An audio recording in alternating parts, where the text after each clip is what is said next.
Hello! Today I'll be talking about the Wheel of Fortune and the Hermit.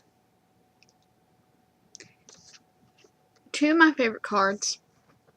They're next in line for the Purposeful Arcana. So we will be looking at 9, which is the Hermit, and then 10, Wheel of Fortune. So I've been liking keeping these kind of brief because I feel like it's easier on you and easier on your attention spans, because I know that I personally have a hard time watching videos that are very long. So with that being said, let's go ahead and get started, guys. So the Hermit.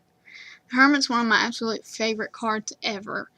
It represents turning your energies inward and going within. That meditative, I like to call it the quintessential introvert card. That's what I usually describe it as. And here we see it as a turtle within its shell, but there's a light above its shell, symbolizing enlightenment, of going within.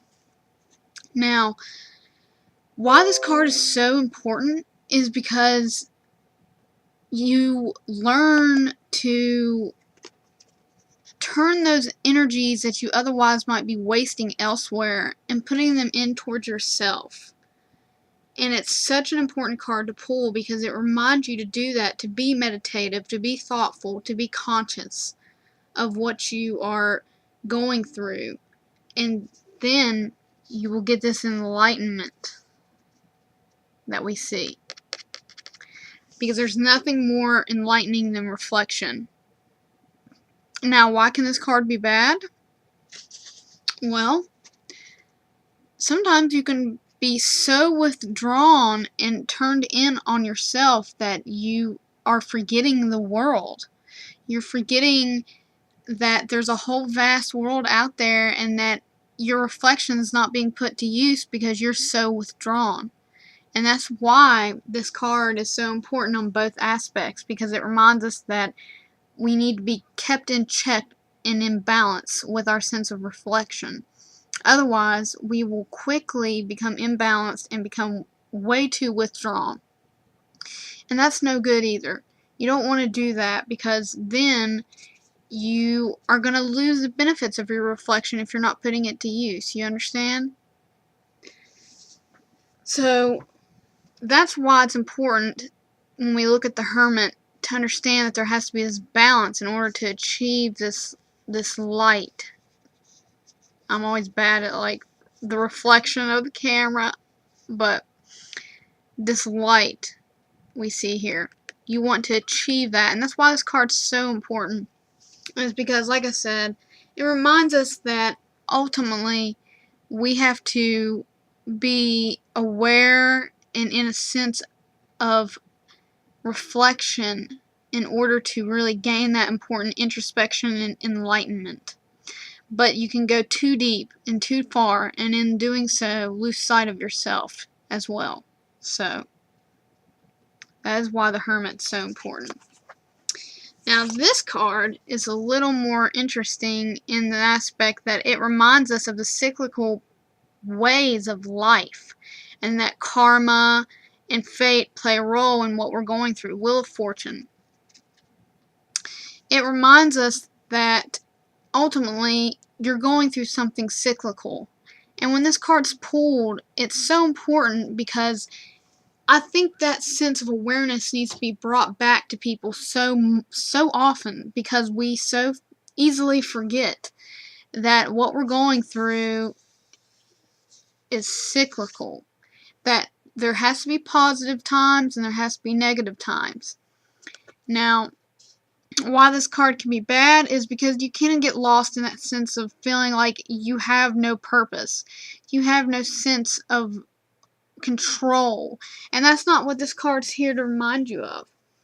But rather, it's here to remind you that you are flowing with the universe and flowing with what changes are coming your way.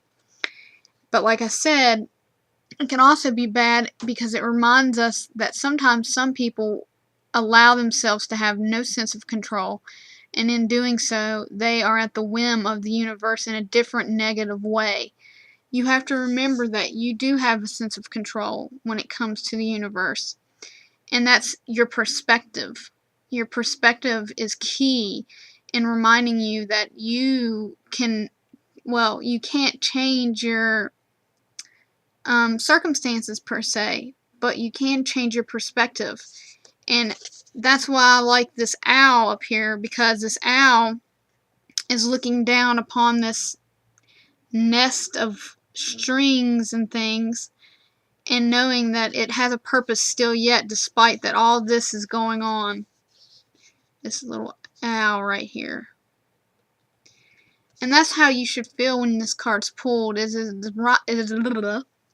is a reminder that ultimately you are still in control with your perspective, and that you can achieve a sense of control with your, I guess the way I'm saying, a sense of control with that perspective. Because ultimately, the Wheel of Fortune is a card that can be very hard to deal with, because it's reminding you that, hey, you are at the whim of the universe, but you also have your perspective to keep in check and to control. Which is why these two cards kind of go together in a sense. Because oftentimes, I feel that when you are going through massive changes, such as you would see with the Wheel of Fortune and the cyclical changes, you sometimes need this important balance and reflection of the Hermit in order to really, really adjust to the Wheel of Fortune. And with that being said, guys, just as a reminder, don't get so reflective that you withdraw, and that also don't feel as though you have no power. Remember that both of these cards here work in a good way together, kind of like salt and pepper in my opinion. I don't know how else to describe it, but it's important to remember that you have a sense of power, and it's in your perspective, just as your perspective. As we see here, perspective is everything. So remember that. And with that being said, that ends this segment 5. Namaste.